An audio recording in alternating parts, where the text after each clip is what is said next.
Je vais appeler maintenant Adamo Srensi, qui aujourd'hui vient comme DG de Serabati.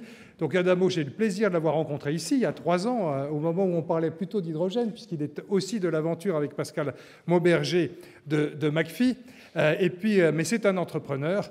Et hier, il le pose, et je lui ai dit de venir avec le prix, en effet, de 5T pour son initiative chez Serabati, parce qu'il va reprendre une entreprise de céramique, mais il mérite un autre prix, parce qu'il va essayer de réconcilier Arnaud Montebourg et Ségolène Royal. Et ça mérite un prix. Parce qu'aujourd'hui, il veut porter le Made in France, mais le Made in France écologique, avec un bilan carbone bien plus intéressant, une industrie à bas carbone qui en plus va faire peu de kilomètres parce qu'elle va être proche, donc une valorisation du Made in France. Rien que pour ça mérite des applaudissements. Bon, j'avais 10 minutes, c'est résumé, c'est parfait, Marc. Donc je peux repartir. C'est reparti, le compteur est parti. Deux mots sur Serabati. En fait, en 2016, Serabati fête ses 160e année d'existence. Donc je n'ai pas fait de slide qui explique tout l'historique, parce qu'on va gagner du temps. Juste les 10 dernières années où il y a eu des achats-reventes de groupes, et Serabati a repris son indépendance l'année dernière. Et j'ai rejoint Serabati cette année en tant que DG pour redynamiser cette société, on va dire. Alors qu'est-ce qu'on fait dans ce groupe Serabati? On fabrique de la céramique, des carrelages. Alors pour faire du carrelage, il y a 3 éléments importants, fondamentaux. Tout d'abord de la terre, de l'argile, des feldspaths. Deuxièmement, de l'eau. Et troisième élément, du feu, de la chaleur pour cuire ces matériaux.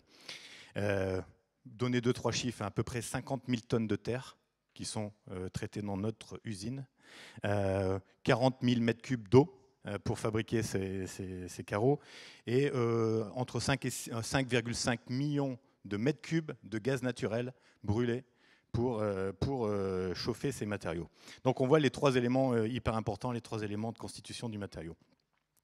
Alors on met tout ça dans notre usine, dans notre implantation. Alors je donne 2 chiffres aussi, c'est 165 000 mètres carrés d'usine, 25 000 mètres carrés couverts, des presses de plusieurs tonnes, des convoyeurs, un four qui fait 110 mètres de long. Vous voyez, ça représente la partie couverte, c'est 3 stades de foot. Donc c'est quand même des industries assez importantes, assez lourdes, juste pour marquer un peu l'esprit.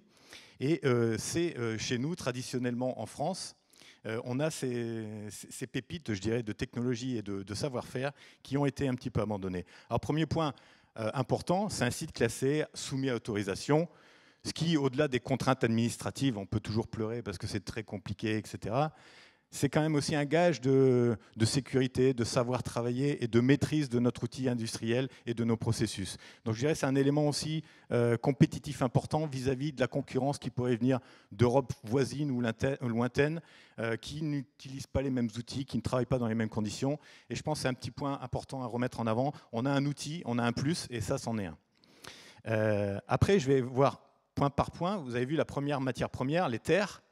On peut acheter des terres moins chères qui viennent de Pologne, de Turquie énormément, qui viennent par camion. J'ai fait le choix cette année de me prendre des terres uniquement françaises. Pour 2 raisons. Pour limiter le transport. J'avais parlé, 45 000 tonnes quand même de terre, ça fait quelques camions à transporter. Limiter donc les émissions de CO2. Et aussi engager des partenariats avec nos fournisseurs. Partenariat, ça veut dire qu'on récupérera la végétation des carrières, on les réhabilitera, et un projet qui est en train de démarrer, c'est aussi de recycler les déchets. Réintégrer dans le processus, on parlait d'économie circulaire, c'est un exemple aussi de remettre dans notre processus de production des produits, des déchets du BTP qui peuvent être intégrés. Alors pas 100%, pas les 45 000 tonnes, mais si on arrive à faire quelques pourcents, c'est déjà ça de gagner.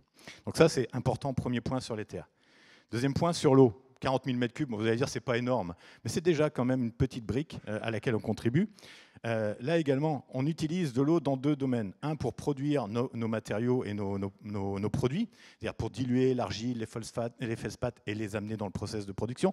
Mais on utilisait aussi beaucoup d'eau pour nettoyer les machines, les encres, les dépôts. Et aujourd'hui, toute l'eau est recyclée dans le processus, c'est-à-dire qu'il y a 0 déchet liquide dans l'usine. C'est 40 000 mètres cubes économisés en fait, d'eau qui n'est pas rejetée et qui n'est pas utilisée. Donc ça, c'est aussi, on a reçu d'ailleurs un petit prix à ce niveau-là par rapport au traitement de l'eau. le gaz, on y vient. On monte ces carrelages à 1200 degrés. Vous voyez la taille du four, hein, 105 mètres de long. C'est énormément d'énergie.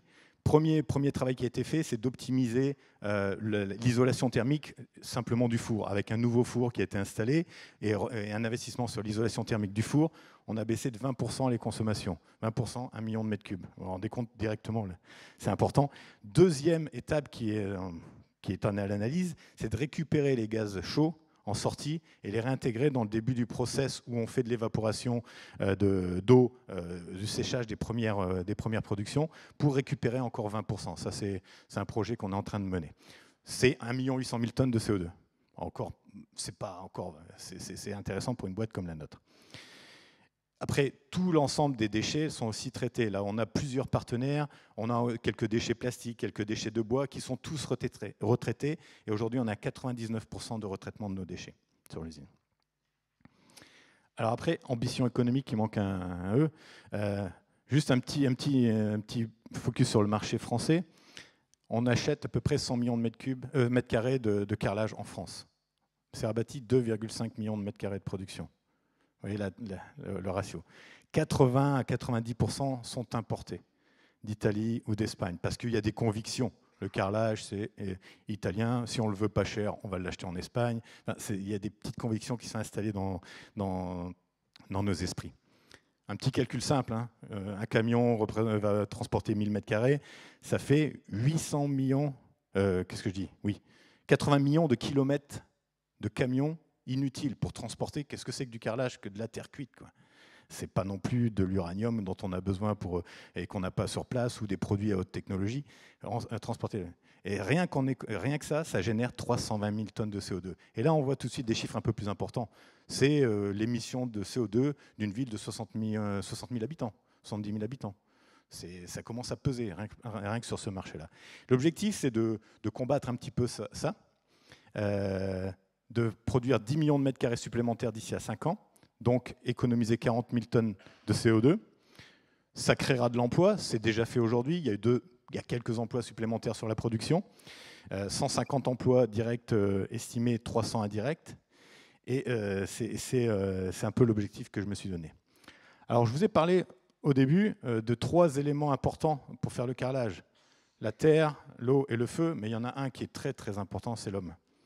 Parce que sans l'homme et les femmes, bien sûr, qui font ça, le savoir-faire qu'ils ont et leurs compétences et leurs technologies sont importantes. Et je pense le traiter, j'ai déjà eu une réunion avec Éric Vernier à ce niveau-là, le traiter sous l'angle responsabilité sociétale, transmission du savoir-faire, impact sur l'environnement, et aussi d'y associer non seulement nos salariés qui vont se sentir associés au projet, mais aussi nos clients. D'être ensemble dans ce développement de la RSE et pas le faire simplement dans notre coin. Et ça, c'est un projet que j'espère pouvoir lancer l'année prochaine. D'aller au-delà de l'achat durable, bien sûr qu'il faut qu'on prenne conscience de ça, de l'impact sur la nature, l'impact sur la dimension sociétale de l'achat. Voilà.